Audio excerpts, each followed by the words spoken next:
Hi, Trevor here, reflecting on life through music. Welcome and thank you for stopping by. It's fantastic you are here.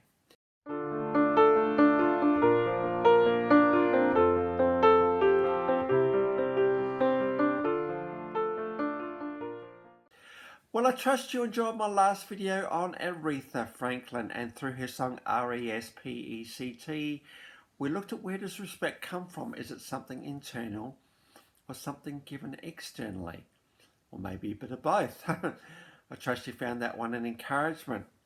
Well, we're going from there to a guy that was born in 1949 in London, singer, songwriter, pretty incredible guitarist and record producer. In fact, it was his talents as a prolific songwriter when he was getting noticed that he contributed to the Bodyguard album, the highest selling soundtrack of all time, outselling Saturday Night Fever, which sold around 45 million copies. So there we go.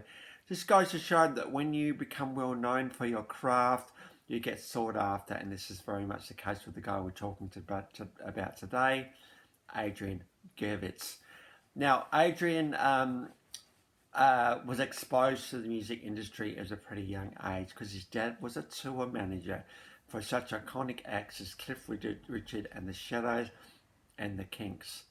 And because of that, Adrian was playing guitar at the age of 8 and he was starting to tour at the age of 15. There we go. There's been a few acts he's been involved with. There's The Gun, 1968-69. There were 2 albums there. Then there was the Three-Man Army, 1971-74. There were 3 albums there. The Baker Gurvitz Army. There's just something about the word army in these names. 74-76, 3 albums. And then around 1979 to 1982, he released 4 solo albums. There were 2 or 3 compilations after that. So a few albums to his credit, and a guy that very much collaborates with others. Now, when you think about Adrian Gurvitz, you really got to cast your mind forward, or back, I suppose, to 1982, and to his song Classic. Now, this is a massive song for Adrian Gurvitz. It got to number 8 in the UK and number 12 in Australia. Now, what's the song about? Well, it's about 2 things. So the words go, I'm going to write a classic, got to write it in an attic, because I'm addict now, an addict for your love. But as we discover as this song goes on more and more that the love isn't really there now. In fact, this is more like a look back at the love that could have been but wasn't. And there's kind of 2 things going on here at the same time. The first thing is, oh man, if things had continued, I would have been able to write a classic. This song would have been just awesome. An awesome love song that would have captivated the world, that is for sure. But at the same time, I'm missing you, and I'm sad that life is kind of gone the way it has.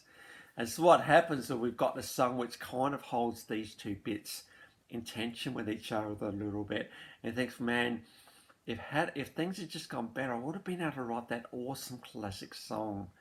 But man, I'm not going to be able to write the classic awesome song now because the person's no longer here. My inspiration has dried up. So here we have a songwriter that's pretty well got his heart on his sleeve here. There's probably a bit of a realisation that he's made some mistakes in the relationship as well, which haven't helped. And he's thinking, oh man, if only I'd done differently, I could have written a classic. Because you're still kind of there and I want you in my life, but I know it's too late for that now. Now, how often do we have to hold 2 things in tension with each other? You know, we cry when we're happy, or, you know, at a funeral, we're not only sad for the loss, but also wanting to celebrate life. You know, we're looking forward to something, but a little bit nervous at the same time. And we think, man, how can I deal with both of these things at the same time? But we just do. And we think, well, I know I've got this thing going on, but I've got to live my life at the same time. So how can I do that as a human being. Sure, there's not enough of my brain and emotions to go around, but yes, there are, because you know what? Even though there's an overriding sadness, maybe, there might be a little spark from time to time which brings you happiness and joy. And you're thinking, well, how can I feel happy when I've got this sad thing going on? But we do anyway. It's incredible how we have this ability to focus our emotions in two different places at the same time. Yes, we might be feeling sad, but then we get uplifted by an event that happens, and we think, oh, that was pretty good. Maybe, our emotions got the space for both. Maybe our emotions got the space to think, well, yeah, even though things are hard, there's some good bits in there as well. And wherever our emotions are at the time will tend to determine how we actually feel. This was a pretty big hit for Adrian Gurvitz, and despite what it's about, we still get a classic anyway. So if you're in a situation right now and you're thinking, oh man, I'm just really struggling, but every now and then there's some really good stuff that's going on. Yes, it's okay to actually go with stuff that's going good, because it's kind of not betraying the bad stuff. It's kind of just enabling you to carry life forward.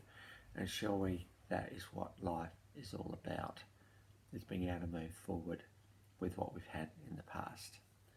So I trust that will be an encouragement for you today. Bit of a complicated emotional roller coaster, this song. We've got really, really quite devastating lyrics here, but with hope in here at the same time. Well, on to the clips. So we've got a couple of clips from Adrian Gurvitz. If you put Adrian Gurvitz into YouTube, you get classic. That's the song that you get. So I thought, well, we do have a studio version of classic for you to listen to, and yes, it's just something about it. Something about it's very unique, and there's something good about the space that this song has as well. Gets us to think and resonate a little bit. And I thought I'd go back to something a little bit more live too, and I've gone back to a song by the Baker Gurvitz Army. This came from the Whistle Test series that was on television. This is actually a live song from 1975, and here you see Adrian as lead guitarist and a bit of vocals as well. So that's a live version for you. So the links to both of those songs are in the description below. And I've also included my last video from Aretha Franklin too, so if you want to recap on that one, feel free. Well, if you've come back for another one, fantastic. Or this is your first time to Life Reflections Through Music, welcome to the channel. It's great that everybody is here. Thank you very much for hanging around to the end as well. Well, that's it for today. Next time we're going to go on to band About a Mile. So until then, I'll catch you around.